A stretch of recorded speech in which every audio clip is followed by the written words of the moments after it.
Hey everybody, welcome to another Scraptember. So today's day 8, and day 8 is new supply.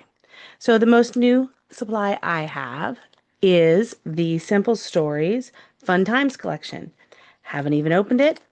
I got the Scrappy Happy Scrappy bag from my little scrapbook store, which contained the collection kit. Actually, I didn't get the Happy Scrappy bag because they were sold out. So I had to make my own collection kit. So I got the collection kit, the chipboard stickers, the foam stickers, and the journal bits. So I'm going to put that together. We're going to be scrapbooking a photo of John and I for the Festival of Fantasy Parade, where we got to watch it from the train station. I will say, as you can probably tell from the picture, it's a really hot place to watch the parade. Pretty hot, but it's a great viewing. So there's us with Mickey and Minnie right there in the background. So hang with us and hang with me, and I will show you how this comes together. Thanks. This one should be a quick one, but it's a fun page. So this collection that I just got, Fun Times, is great. Highly recommend. I didn't know how much I needed it until I had it in my hands and I opened it up.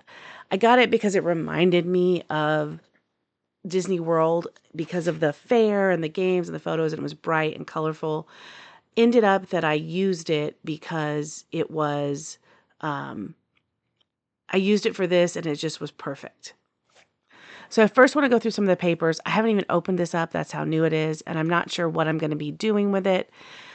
This one that has all of the words in the different fonts, it felt like it fit the moment, but I know I couldn't use that as a full background. So I end up knowing I'm going to use those two, the kind of fun banner-like paper, and then the title, the one that has all the words. But I do need to put this on a background. So I go to my background papers and I just pull out some. I've got some yellow, I've got a pink, I've got different colors. I've got that blue that kind of matches the blue. Different colors that will work with this collection. And I end up using those because I want to make sure that I have all the right papers in case someone needs background. And what I'm going to do, because this doesn't come with solids, is I'm going to end up storing these solids with this collection, even if I don't use them this time. So I pulled out a few blues, pulled out the yellow and the pink, and these are just going to go into my box with this collection so that I have them if I want to have a background paper or a mat. At least I'll have those papers picked out. So the first thing I'm going to do is the pink. I'm going to mat the photo on the pink, trying to avoid using white and black with this because it's such a colorful collection. Then I'm going to cut strips of these two papers. Now I did look at the back of this paper, and the back of the paper is 3x4 cards, and I purposely cut the 3x4 cards that I didn't think I would use and saved the ones that I would use. Just remember when you're doing, when you're working with paper like this, that is the 3x4 cards, you may need to be real careful where you cut things if you're going to use pieces of it. The biggest problem I have with this collection is it is only one-sided, or it is two-sided paper and you only get one of each. That made the collection more economical, but it also means I don't have two pieces of each paper. So that's rough sometimes. I know with some of the more themed paper, that's what they do because they assume people don't need all of this themed paper. They just don't know how often I go to Disney World, I guess. I mean, that's seems to be something that I should be able to do. But this is one of those collections that when I saw it's not themed to Disney, but it's Disney enough that I really enjoyed it. I got a lime green ribbon that worked with those papers, and I'm using that to kind of put a border on each of the page strips, the paper strips. This last one is about a 1/4 inch, not long enough. And I end up being able to trim the little piece up at the top and fit there so that no one will know. And in my page protector, no one but you and I will ever know.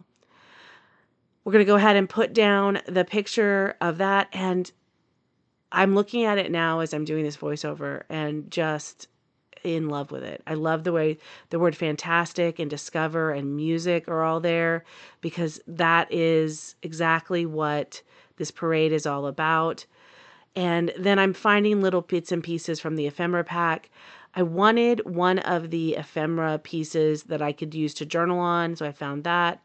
It's off the page, but you'll see it in a minute. I put a banner up there, and then I'm going to put all of those little pieces back into the packaging, and I take the Say Cheese and I put it over there on accident, and then nope, want to bring it back out. So that's going to be where that is, Say Cheese. Going to go ahead and put all of those down. I am trying really hard to use more ephemera packages. I think the stickers are great and I love stickers, but I have so many of these ephemera packages and they come with just lots of pieces that you can move around and you can cut, and they're just kind of easier to use than stickers sometimes. So I am trying to start using those more often. You'll probably see me do that more often in these videos than perhaps I had last year if you followed along with Scraptember. Now I'm just adding a few more bits and pieces from the sticker sheet, speaking of the sticker sheet, to add onto this. And they are some word stickers and just some different pieces that go with what we're doing. I had that balloon animal that's just so cute. I don't know why. The balloon animal is nothing to do with what we're doing, but it's just adorable. Now this sticker sheet has balloons without strings. So I just went ahead and drew a little string onto that balloon. I don't get it. Maybe it's on purpose. Then it has this exciting kind of firework piece. And then finally, we have the title. So Memories. Now, Memories, I wanted to say Parade Memories. So I'm going to get out my handy dandy thing that I love the most. And that is my set of Doodlebug stickers in a rainbow. Got these from Michelle at my little scrapbook store. She sold all the colors and I bought all the colors. That is one of the things that I have loved doing the most, is having these stickers in all the colors has made my scrapbooking much easier, because now I know, and in general, I haven't run out. I think I've gone through 2 reds and 2 blacks, mainly because of my Disney scrapbooking. But just having those, it's like a, security blanket for having the right font and having the right color. The last thing I will do is I do have a set of Mickey shaped sequins. I will put those in a few places in different colors. I'm not using the stick because I'm specifically picking out the Mickey shaped sequins. I shop at a Etsy shop called Scrap and Inks, I believe is what it's called. And they sell Disney shaped ephemera and acrylic pieces. Absolutely love them. And I got, this is part of the gift you get with purchase, is this cute little set of Mickey shaped ephemera. I hope you enjoyed this. I hope you enjoyed my take on the Scraptember Prompt new supply. This is literally, as you watch me open it, my newest supply. I'll see you tomorrow, and we are back with metallics on the 9th. Thanks, everyone. Bye-bye.